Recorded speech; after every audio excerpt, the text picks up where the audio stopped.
नमस्कार बच्चों। आज के इस एपिसोड में हम डिस्कस करेंगे class 10th SST social science की वर्कशीट नंबर 33 को।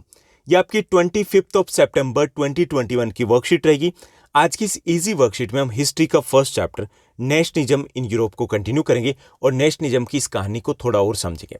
नेशनलिज्म की शुरुआत फ्रेंच रेवोल्यूशन के साथ होती है। उसके बाद ये आइडिया पूरे यूरोप में पॉपुलराइज हो जाता है और उसका रिजल्ट निकलता है, उसका आउटकम होता है नेशन स्टेट, यानी पूरे यूरोप में नेशन स्टेट बनते। Common culture, common history, common geographical area, common language है, उस बेस पर लोगों को लगता है कि हम सब एक हैं और उसी वे से नए नेशन स्टेट क्रिएट किए जाते हैं।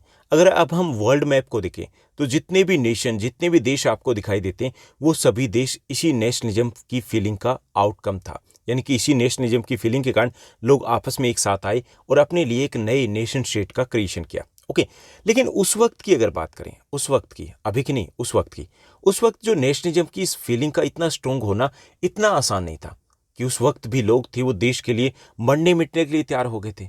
आसान नहीं था। 1857 की 1857 की रिवोल्ट, 1857 की क्रांति में मंगल पांडे ने देश के लिए अपनी जान दे दी थी। अशफाक उल्ला खान ने छोटी सी उम्र में अपनी जान देश को कुर्बान कर दी थी। शहीद भगत सिंह, राजगुरु, सुखदेव, चंद्रशेखर आजाद और ऐसे न जाने कितने ही असंख्य देशभक्त थे जिनके नाम हम नहीं जानते, जिनके नामों को हमने पढ़ा लिखा नहीं है। देश के लिए जान दे दी थी, देश के लिए तन मन धन सब कुछ कुर्बान कर दिया था। इतना आसान नहीं था उस वक्त कि देश के लिए इतना प्यार आखिर आया कहाँ से था, देश के प्रति इतना लगाव पैदा कैसे हुआ था कि देश के लिए कुछ भी कर जाएंगे। वो जो प्यार था, वो जो लगाव था, उस वक्त पैदा होना इतना आसान नहीं था। उस वक्त गूगल बाबा नहीं थे, उस वक्त व्हाट्सअप नहीं था, उस वक्त टेलीग्राम का चोर बाजार नहीं था कि वहाँ पर देश के मैप को देख लेते और कहते कि हाँ ये मेरा देश है, मैं इसके लिए कुछ भी कर जाऊँगा। उस वक्त लोग इतने पढ़े लिखे भी नहीं थे, एजुकेटेड नहीं थे। फिर ये देशभक्ति की भावना, देश के प्रति जो प्यार था, मोहब्बत थी, लगाव थी, ये पैदा कैसे हुआ?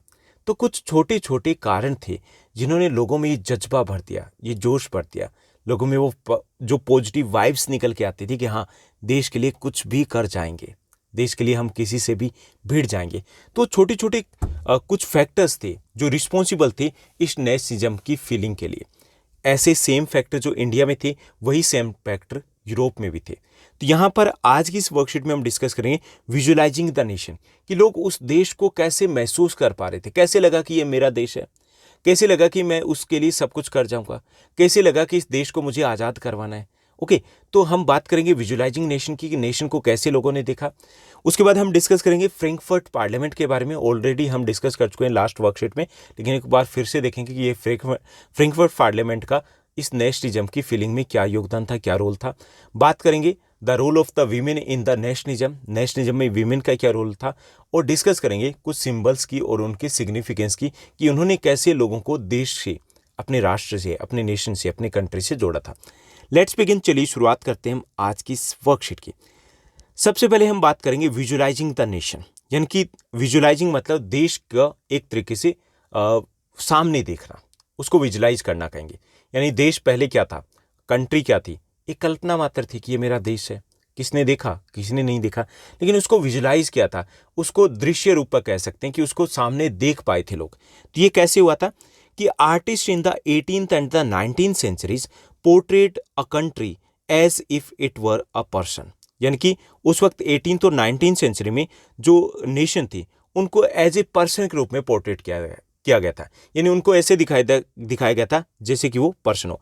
Nation were portrait as a female figure, और ज़्यादातर जो नेशन को एक फीमेल के रूप में दिखाया गया था। जैसे भारत माता क्या था, वो एक तरीके से हमारे देश को दिखाया गया था। ओके, यानी कि जैसा यूरोप में होता वैसे सेम ही हमारे इंडिया में होता। भारत माता की तस्वीर थी, उसको बेड़ियों से जकड़ा हुआ दिखाया गया था।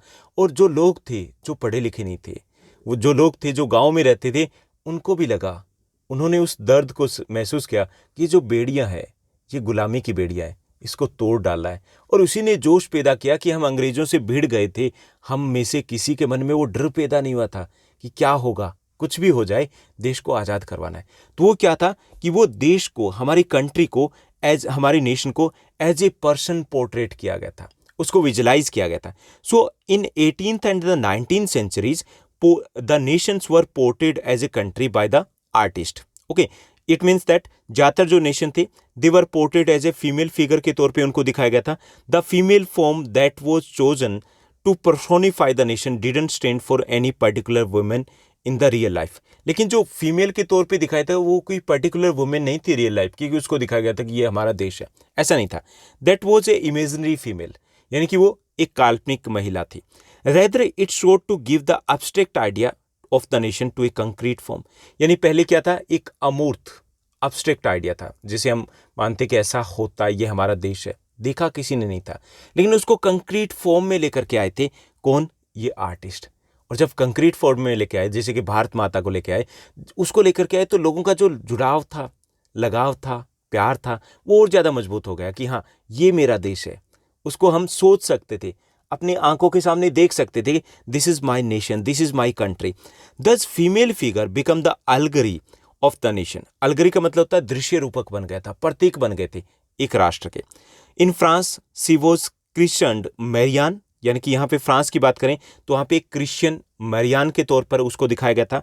एंड ये क्या था, मैरियान क्या था, एक पॉपुलर क्रिश्चियन नेम होता है, उसके बेस में उनको दिखाया गया था। And in Germany it was shown as a Germania. Germany उसको जर्मेनिया के रूप में दिखाया था।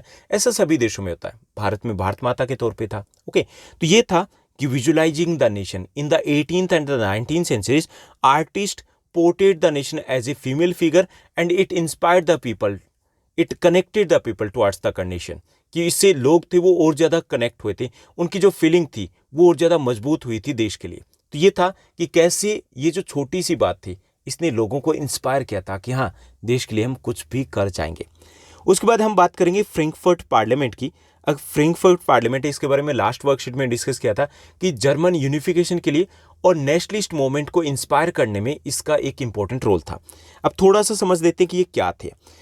In the German region, a large number of political associations whose members were middle class professionals, businessmen, and the prosperous artisans came together in the city of the Frankfurt and decided to vote for an all German National Assembly.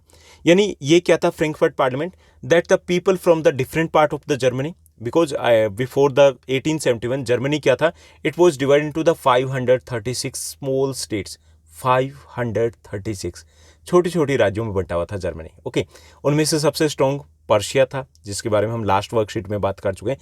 तो उस वक्त जो the people थी, middle class people थे from the all the parts of the Germany, they came together, they sit together and they decided to vote for the all German parliament. उन्होंने decide किया कि हम एक पार्लियामेंट को choose करेंगे जो पूरी जर्मनी की होगी, यानी कि जो जर्मन स्पीकर लोगों की पार्लियामेंट होगी। Okay, and they elected 831 representative through out the country. और पूरे देश में से जो जर्मन स्पीकर्स थे वहाँ से 831 रिप्रेजेंटेटिव को इलेक्ट किया गया। And on 18 May 1848 831 elected representatives marched in a festive procession to take their place in the Frankfurt parliament convened in the church of the Saint Paul. यानी कि 1848 में ये जो 831 इलेक्टेड रिप्रेजेंटेटिव थे वो एज ए प्रोसेशन, जुलूस के रूप में वो सेंट पॉल चर्च में आते हैं जहाँ पे ये संसद होती है। ठीक, अब ये एक चीज़ तो समझ में आ गई क्या कि ये क्या था कि it was the parliament organised by the middle class people. ये जो मिडिल क्लास के लोग थे उनका ये एफर्ट था। And 831 elected representative participated in that parliament, और 831 जो चुने हुए रिप्रेजेंटेटिव थे उन्होंने इस पार्लियामेंट में पार्टिसिपेट किया था। दो चीज़ें समझ में आ गई। And they drafted a constitution for German nation to be headed by monarchy subject to a parliament. और उन्होंने पूरी जर्मनी के लिए एक कॉन्स्टिट्यूशन प्रिपेयर किया। और उस कॉन्स्टिट्यूशन का मेन फीचर क्या था कि they decided to go with the democracy, कि हम डेमोक्रेसी के साथ जाएंगे। And the head of the country will remain the monarch, देश का मुखिया वो राजा ही रहेगा, लेकिन राजा को क्या करना पड़ेगा कि उसे पार्लियामेंट के अंडर में काम करना होगा। So they drafted a constitution for the German nation to be headed by monarch subject to a parliament, लेकिन वो पार्लियामेंट के अंडर में वर्क करेगा। तो यहाँ तक उनकी कहानी सब कुछ ठीक चल रही थी। अब उसमें थोड़ी सी गड़बड़ क्या होती है कि when the deputies offered the crown on these terms to the Frederick Wilhelm fourth the king of Prussia, he rejected the offer. अब यही ऑफर किसको दिया जाता है, जो पर्शिया के किंग होते हैं, क्योंकि पर्शिया ही पावरफुल था, उनके किंग फ्रेडरिक विल्हम फोर्थ को ये ऑफर दिया जाता है और वो उस ऑफर को रिजेक्ट कर देते हैं। Joined by the other monarchs to oppose the elected assembly, उसके बाद जो अदर मोनार्क्स हैं उनको वो ज्वाइन करते हैं, उनके साथ खड़े होते हैं, क्योंकि वो क्या थे, वो सारे कंजर्वेटिव्स थे। They didn't want to go with the parliament, क्योंकि पार्लियामेंट के साथ जाने का मतलब था उनकी पावर गई, टाटा बाय बाय। ओके, अब वो नहीं चाहते थे कि उनकी जो पावर है वो जाए।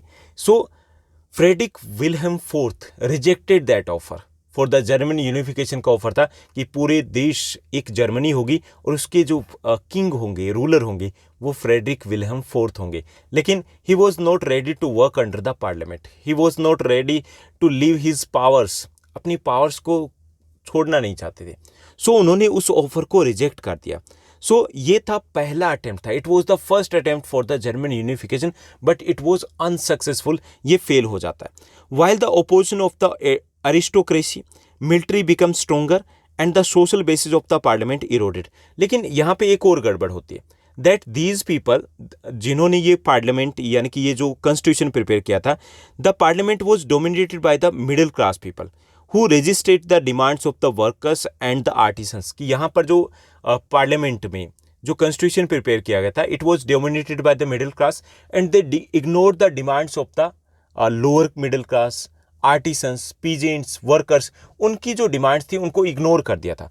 सो दे लॉस्ट द सपोर्ट, इनको जो सपोर्ट मिला होता उन लोगों का वो खत्म हो गया, यानी कि दे बिकम वीकर, क्योंकि सपोर्ट था तभी तो पावरफुल थे ना, कोई इनको हाथ नहीं लगा सकता, but they lost their support. So finally जब उनको लगा कि मौका है चौका लगाया जाए, तो जो रूलर्स थे, जो कंजर्वेटिव सिस्टम के फेवर में थे, उन्होंने इसको ख़त्म करवा दिया। In the end the troops were called in and the assembly was force to disband, यानी कि इसको फोर्सफुली इस असेंबली को ख़त्म करवा दिया जाता है। तो ये थी फ्रैंकफर्ट पार्लियामेंट। अब बहुत कुछ हमने पढ़ लिया, तो इसके 4 इजी पॉइंट्स क्या रहेंगे, that the Frankfurt parliament was organised in 1848 in Frankfurt in Germany, यानी जर्मनी के फ्रैंकफर्ट में 1848 में फ्रैंकफर्ट पार्लियामेंट होती है। 831 elected representative participate in that parliament, 831 elected representative है उस पार्लियामेंट में पार्टिसिपेट करते हैं।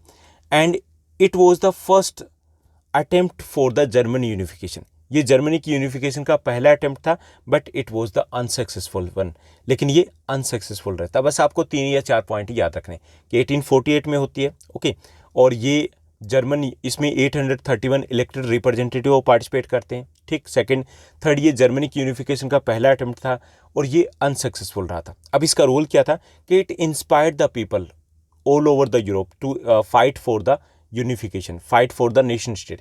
लेकिन इसने इंस्पायर किया था कि अगर हम मिलकर के कोशिश करेंगे तो नेशन स्टेट क्रिएट किए जा सकते हैं, ओके। तो ये इसका इंपॉर्टेंट रोल था कि हालांकि ये अनसक्सेसफुल रहा था, लेकिन इसने ज़मीन तैयार कर दी थी कि हाँ, अगर हम मिलकर कोशिश करें, मिडिल क्लास है वो अकेले अपने दम के ऊपर किसी भी नेशन का क्रिएट कर सकती है, यानी किसी भी नेशन का यूनिफिकेशन किया जा सकता है। तो ये इसका इंपॉर्टेंट रोल था। तो ये हो गया हमारा फ्रैंकफर्ट पार्लियामेंट। अब हम बात करेंगे the role of the females in the development of the nationalism, यानी नेशनलिज्म के विकास में यूरोप में वीमेन का क्या रोल था, फीमेल्स का क्या रोल था। First, formation of the political association, the females they form the political association, form की गई थी to demand for their own rights. लेकिन उनको ये लगता था कि राइट्स कब मिलेंगे, जब नेशन स्टेट क्रिएट होंगे, जब डेमोक्रेसी आएगी। सो अननोइंगली दे स्प्रेड और दे सपोर्टेड द नेशनलिज्म, उन्होंने नेशनलिज्म को सपोर्ट किया था। क्यों सपोर्ट किया था? Because they knew that they will get the equal rights when there will be the nation states and there will be the democratic regime, okay. So उन्होंने जो political association बनाई थी उनके through they supported the nationalism को उन्होंने support किया था। Second, publication of the newspapers, many of the females they publish the newspapers and through the newspapers they spread the ideas of the nationalism, उन्होंने nationalism का ideas को popularise किया था and they demanded for the equal rights की उन्होंने demands की थी, okay. तो इस तरीके से भी उन्होंने सपोर्ट किया था नेशनलिज्म का।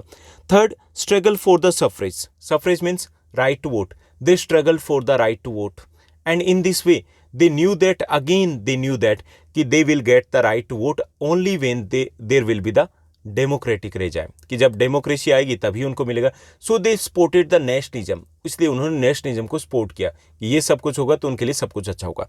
Fourth, participation in the political meetings and the demonstration, उनकी जो पार्टिसिपेशन थी, चाहे वो रेवोल्यूशन थी, चाहे वो मीटिंग्स थी, चाहे वो डेमोन्स्ट्रेशन था, that was the active one, it means that they actively participate in the political meetings, demonstrations, revolution etcetera, उसमें भी उनका एक्टिव रोल रहा था। यानी यहाँ से हम क्या कह सकते हैं कि जो फीमेल था उनका यूरोप में एक एक्टिव रोल था नेशनलिज्म की उस रेवोल्यूशन में, नेशनलिज्म की उस फीलिंग में और नेशनलिज्म की उस ग्रोथ में। ठीक, कैसे कैसे 4 पॉइंट हमने किया ना कि they formed political parties, they published the newspapers, third they struggle for the equal right to vote, and fourth they participated in the public meetings and the demonstration. तो इस तरीके से उन्होंने जो कुछ भी बन सकता था वो सब कुछ उन्होंने किया था। ये रहा हमारा आज की इस वर्कशीट का थर्ड टॉपिक। अब हमें फोर्थ टॉपिक दिया गया कि जैसे नेशनलिज्म की हम फीलिंग की बात कर रहे थे कि ये मजबूत हुई थी, आम लोग उससे जुड़ पाए थे, इस दौरान वहाँ पर काफ़ी सारे ऐसे सिंबल्स भी यूज़ किए गए थे और ये सिंबल काफ़ी ज़्यादा इंपॉर्टेंट थे, यानी कि इनके अलग अलग मीनिंग थे। कौन से सिंबल थे इंपॉर्टेंट सिंबल्स? जैसे फर्स्ट था broken chains, it was use during the that nationalism, जो रेवोल्यूशन हुई थी उसके दौरान इसको यूज़ किया था, स्पेशली फ्रेंच रेवोल्यूशन में। तो ब्रोकन चेन्स इसका मीनिंग था being freed, it was the symbol of the freedom, ये फ्रीडम का सिंबल था, आज़ादी का प्रतीक था। सेम वे में ब्रेस्ट प्लेट विद ईगल्स, ये सिंबल था symbol of the German empire, यानी कि एक ताज था जिसके ऊपर बाज की फोटो बनी हुई थी। Okay, breast plate with eagle, तो ये किसका प्रतीक था? ये प्रतीक था जर्मन एम्पायर की पावर का। ठीक, crown of oak leaves, oak के पत्तों का, जैतून के पत्तों का जो क्राउन था, ताज था, ये किसका प्रतीक था? इट वॉज द प्रतीक सिंबल था, it was the symbol of the heroism, वीरता का प्रतीक था। In same way sword was the symbol of the readiness to fight, कि हम लड़ने के लिए तैयार हैं, स्ट्रगल करने के लिए तैयार हैं। Olive branch around the sword, olive branch, olive का पेड़ है, उसको किसके चारों तरफ? स्वॉर्ड के चारों तरफ अगर लिपटी हुई होती थी, तो ये किसको सिंबलाइज करता था? It was the symbolise of willingness to make peace, कि शांति चाहिए हमें, पीस चाहिए हमें। Black, red and gold colour के जो ट्राई कलर होते थे वो क्या थे? कि वो सिंबलाइज थे लिबरल नेशनलिस्ट के नेशनल फ्लैग, यानी कि वो लिबरल नेशनलिस्ट थे, उनके फ्लैग थे जो किसके फेवर में थे? एक तरीके से they were in the favour of the democracy, तो ये डेमोक्रेसी को भी सिंबलाइज कर रहे थे। इसी तरीके से rays of the rising sun की रेज, यानी कि उगते सूर्य की किरणें दिखाई जाती थी, वो सिंबल थे beginning of the new era. तो ये कुछ सिंबल्स थे जिनको यूज किया गया था। आपकी एनसीईआरटी की बुक में भी दिए गए बहुत सारे सिंबल्स, उनकी पिक्चर्स दी गई, वहाँ से आप इसको और ज़्यादा अच्छे तरीके से समझ सकते हो। तो ये जो सिंबल्स थे इनको भी यूज किया गया था, specially during the revolutions and specially against the जो कंजर्वेटिव रिजाइम्स थे उनके खिलाफ, क्योंकि ओपनली वो प्रोटेस्ट नहीं कर सकते थे। तो सिंबल्स के थ्रू इन मैसेज को पॉपुलाइज किया गया था, इन आइडियाज़ को पॉपुलाइज किया गया था, लोगों को मोबिलाइज किया गया था, लोगों को इंस्पायर किया गया था। तो ये था हमारा आज की इस वर्कशीट का कंटेंट। अब हम इसी वर्कशीट पर बेस्ड कुछ इजी क्वेश्चन है जिनको हम सॉल्व करेंगे। लेट्स मूव, चलिए फर्स्ट क्वेश्चन को देखते हैं। फर्स्ट हमारा क्वेश्चन दिया गया, discuss the role of visual allegory for the rise of nationalism, यानी कि विजुअल एल्गरी मतलब जो दृश्य रूपक महिलाएं वगैरह यूज किए गए ना, तो उनका क्या रोल था नेशनलिज्म में, ये हमें बताना है। In the 18th century artist portrait the nation as a person, 18th century में जो आर्टिस्ट थे उन्होंने नेशन को एज ए पर्सन की तरह, एक व्यक्ति की तरह दिखाया था। It was an attempt to give the abstract form of the nation, यानी कि एक अटेम्प्ट था, कोशिश थी कि नेशन को एक अब्स्ट्रैक्ट, एक ठोस रूप दिया जाए। पहले क्या था? इट वॉज जस्ट इमेजिनेशन था कि हमारा देश होता है, इस बार उसको ठोस रूप दे दिया गया कि चलिए देखिए ऐसा है हमारा nation. Now the image of the women has become the allegory of the nation, यानी कि जो वुमेन की इमेज थी वो नेशन का अलगरी बन जाता है, उसका प्रतीक बन जाता है। In France it was named Marianne and in Germany it was named as Germania. France में इसको जो फीमेल फिगर था इसको नाम मरियान का दिया गया था, जबकि जर्मनी में इसको जर्मेनिया नाम दिया गया था। It strengthen the bond of the people with the nation, इसने लोगों का जो बॉन्ड था देश के साथ, नेशन के साथ, उसको और ज़्यादा मजबूत किया था। ओके, तो ये हमारा फर्स्ट क्वेश्चन रहेगा। उसके बाद सेकंड क्वेश्चन रहेगा। सेकंड क्वेश्चन दिया गया, explain the role of the women in the rise of nationalism, nationalism की ग्रोथ में वीमेन का क्या रोल था ये हमें एक्सप्लेन करना है। Women formed many political organisation and spread the ideas of the nationalism, उन्होंने कई सारी political parties, political organisation set up किए और उसके थ्रू नेशनलिज्म के आइडियाज़ को स्प्रेड किया। दूसरा ये था कि जब पॉलिटिकल ऑर्गेनाइजेशन बनाई तो उसमें यूनिटी क्रिएट हुई लोगों में। Okay, second, women also publish several newspapers, उन्होंने बहुत सारे न्यूज़पेपर पब्लिश किए and through those newspapers to they spread the ideas of the nationalism, है उनको उन्होंने फैलाया। They supported the ideas of the democracy, उसको उन्होंने पॉपुलाइज किया। Okay, third, women fought a long struggle for equal suffrage और equal right to vote के लिए उन्होंने स्ट्रगल किया, and this also united the women.